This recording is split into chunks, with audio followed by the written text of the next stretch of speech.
Amici di Diretta Sport, bentornati sull'isola della Maddalena. Le immagini vi giungono in diretta da un tremante Salvatore Zicchina, ansioso di conoscere il destino dell'Ilva Maddalena, che oggi contro la Visartena si gioca una grande fetta di salvezza in quello che a tutti gli effetti uno scontro diretto che apre la penultima giornata del campionato di Serie D. Menghi non riesce a girarsi, allora Fradella, Canestrelli. La palla larga per De Angelis, ottimo il cross, tentativo di girata da parte di Nannini che qua si inventa una rovesciata, avrebbe anche potuto provare a stoppare quel pallone, colpevolmente lasciato libero all'interno dell'area di rigore. Sembra completamente intenzionato ad andare col cross Filippi, palla verso Sirignano, si alza però la bandierina del signor Citarda. Fradella. La palla diventa buona per Nannini, Nannini in area, grande intervento di Gentile, diagonale perfetta del numero 3, si salva l'Ilva. Nel cross la palla infatti spiove verso l'area di rigore, Altolaghirre con la testa, prova a girare verso Giuliani che interviene bene.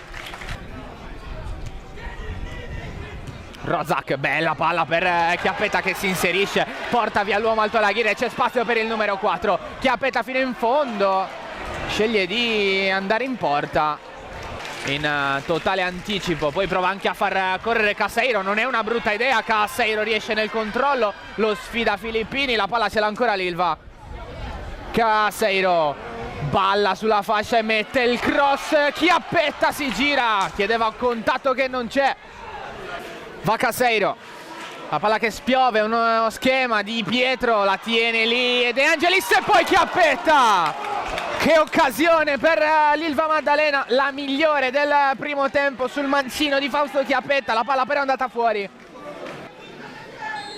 Sono tre anche nella barriera dell'Ilva, Meiri piazza una barriera corta. Filippini, Mesiri, migliore occasione della vista e della partita. Mastromarino da Di Pietro, palla interessante verso Caseiro, è scivolato Maini, può entrare in area Caseiro da sinistra, mette il cross!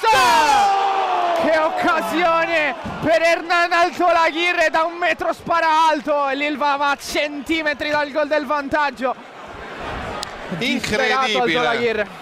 Mastromarino tocca quanto basta per non perdere il possesso del pallone, Gentile verso Altolaghirre, bella la sponda, Caseiro dentro l'area. Caseiro è scivolato, la palla rimane a disposizione del numero 10 e poi Maini ad allontanare un po' in confusione la Vis, prova ad approfittarne l'Ilva. Gentile con l'apertura, interessante verso Di Pietro, colpo di testa, palla a centimetri dal palo.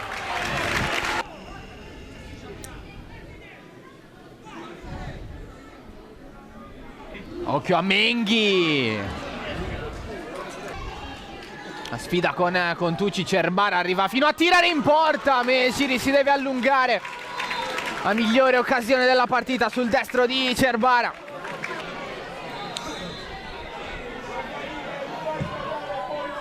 Caseiro verso il centro dell'area, esce Giuliani, gran coraggio, Basil!